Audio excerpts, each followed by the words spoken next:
Welcome back. I'm Pat, that Halloween movie collector, and I'm back with another one of my top 10 favorite albums from the 70s. This week we're doing top 10 albums of 1972, my birth year, the year I was born.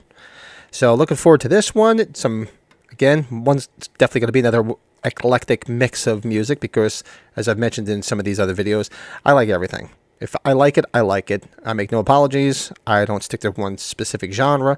I like everything. That's why you can see all these tons of, like, over 1,000 CDs.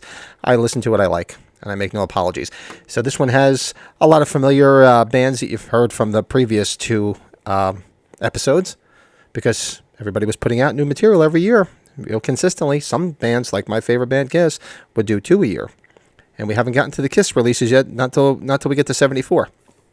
So, but let's do this. Let's do my 10 favorite albums released in 1972. So here we go. Start off number 10. He's already appeared on this list once before.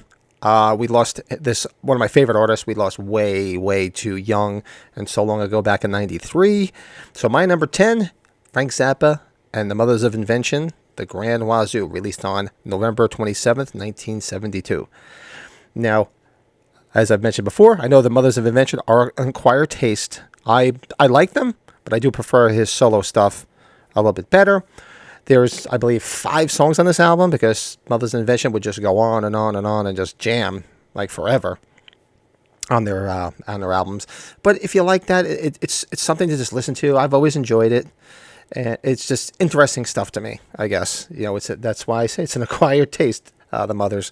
So was Frank Zappa, but he was a little bit, he had some albums with a little bit more mainstream songs, and he had his long jams. Not gonna lie about that. But the Mothers of Invention really personified those really long jams, 20 different musicians, and just intricate layers of music written by Frank. Just crazy stuff. Songs like The Grand Wazoo, Eat the Question, just crazy songs on there. Just if you're into it, go check it out. It's probably not one of their best releases, but looking over the albums from 72, I had to put this on here because I do enjoy it. My number 9, told you this was going to be a very eclectic mix. An artist I absolutely love. Released on January 24th, 1972, Paul Simon's second solo album, just titled Paul Simon. I love Paul Simon. Always did. Loved his music. Truth be told, love Simon and Garfunkel. I saw Paul Simon, I saw him back at Madison Square Garden when he did a reunion tour with Art Garfunkel, and it was Paul Simon opening up for Simon and Garfunkel. It was just one of the best shows I've ever been to. Just always a big fan of Paul Simon. And this album, it's just, of course, it's got the big breakout hit, Me and Julio Down by the Schoolyard. Great songs like Mother and Child Reunion, Peace Like a River, just crazy, just real good stuff, just great stuff. If you're a Paul Simon fan, I'm sure you'll agree with me. Just love, he's going to start appearing probably more and more on this list too as we move along too, because he was pretty consistent putting albums out too, and big fan. Little side note, fun story, years ago, when I worked for a cable company in northern New Jersey, I went on a call. I used to go to houses, install cable, and troubleshoot stuff. So I was a cable guy. So I go into a house in Englewood Cliffs, New Jersey, and I see the name, and the last name is Simon, and it was his mother's house, and he owned the house. I forget what the first name was. So I walk in the house not knowing anything, because just Simon's a pretty common last name. And I walk in there, and I start seeing pictures of Paul Simon everywhere. I'm like, big, beautiful house. Englewood Cliffs, anybody knows the area. It's multi-million-dollar houses. Eddie Murphy used to live there. Whitney Houston lived there. So I'm looking around, and I start seeing all these. I walk into this one room. There's all gold and platinum records everywhere. And I'm like, is your son Paul Simon? She said, yeah. You know him? I'm like, do I know who Paul Simon is? I'm like, yeah. So she showed me, let me look at all his gold and platinum records. He owned the house, and she lived there. So I just figured I'd throw that out there. It was amazing, just walking around and looking at all that stuff.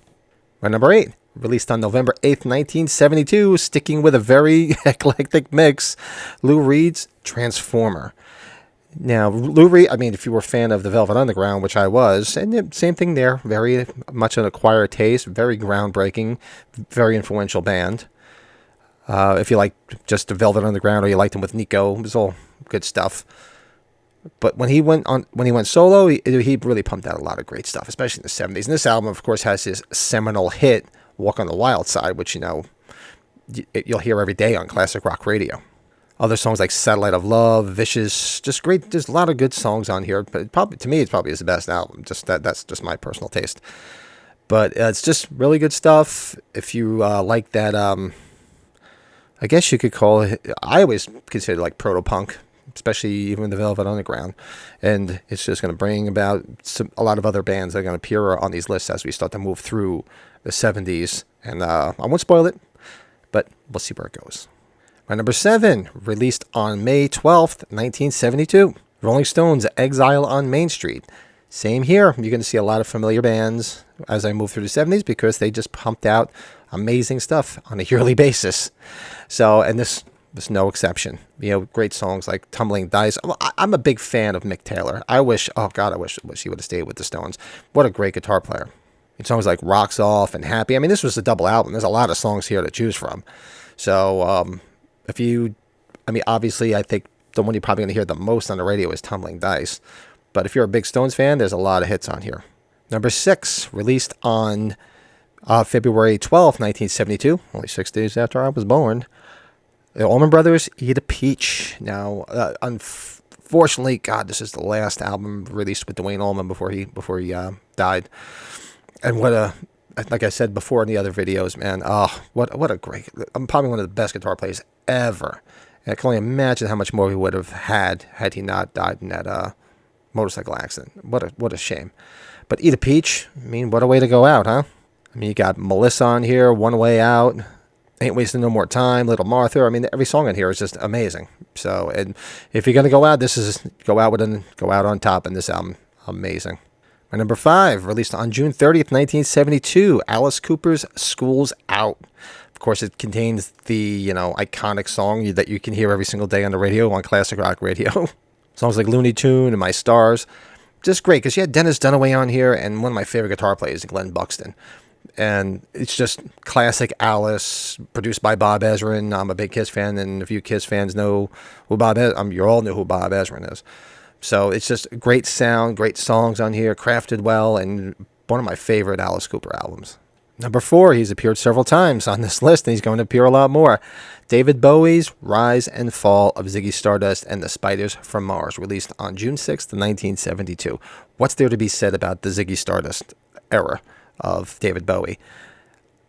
Mentioned before how he was just a chameleon, where he would just reinvent himself and come out with something new and interesting and amazing. And this is probably my favorite period of his, is the Ziggy Stardust period. And this is probably my favorite album.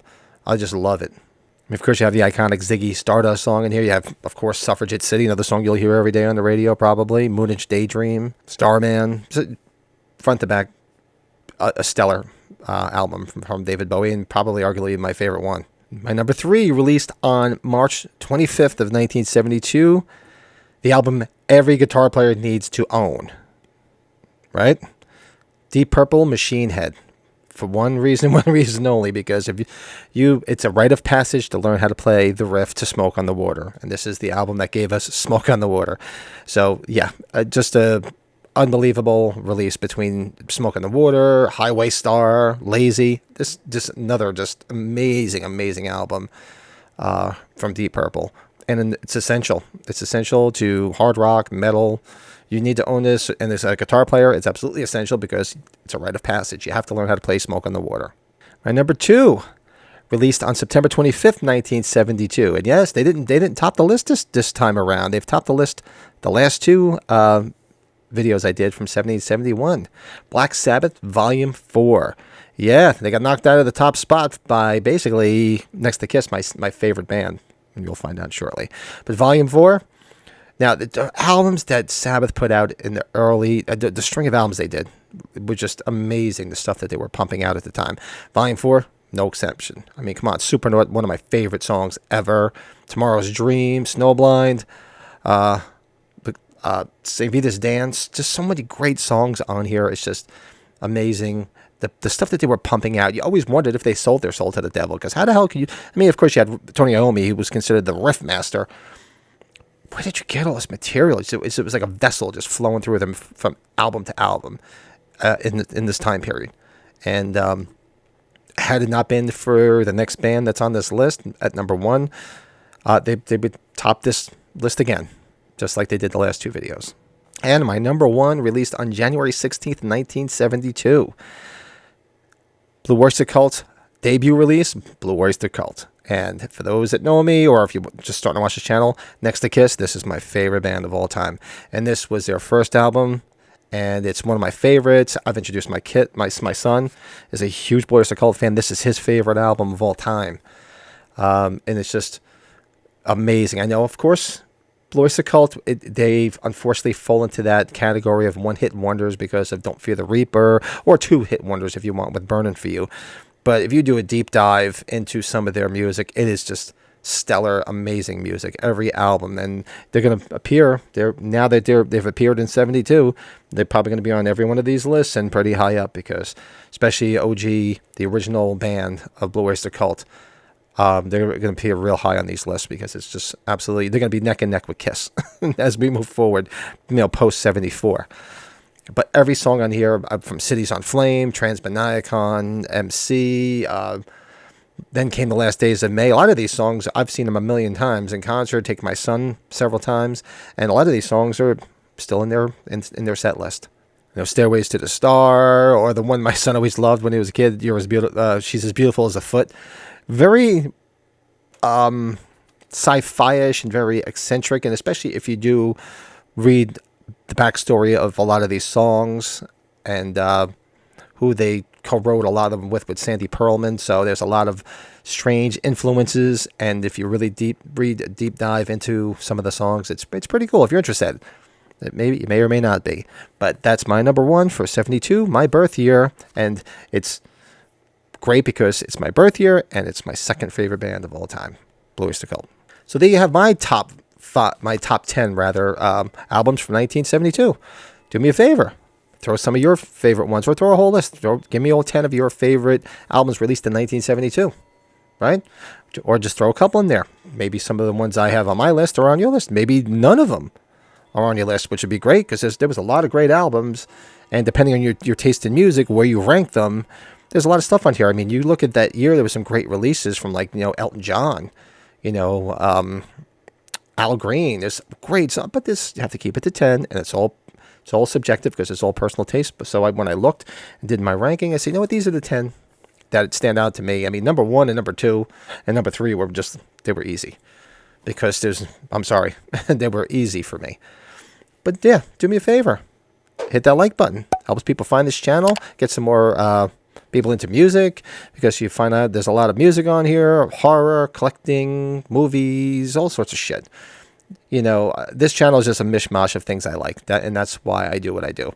1 minute you're going to have albums from the '70s, and then you're going to have collectibles, you're going to have rankings, and all sorts of stupid shit, because this is about fun. So do me a favor, if you like this, hit that subscribe button. Don't cost nothing.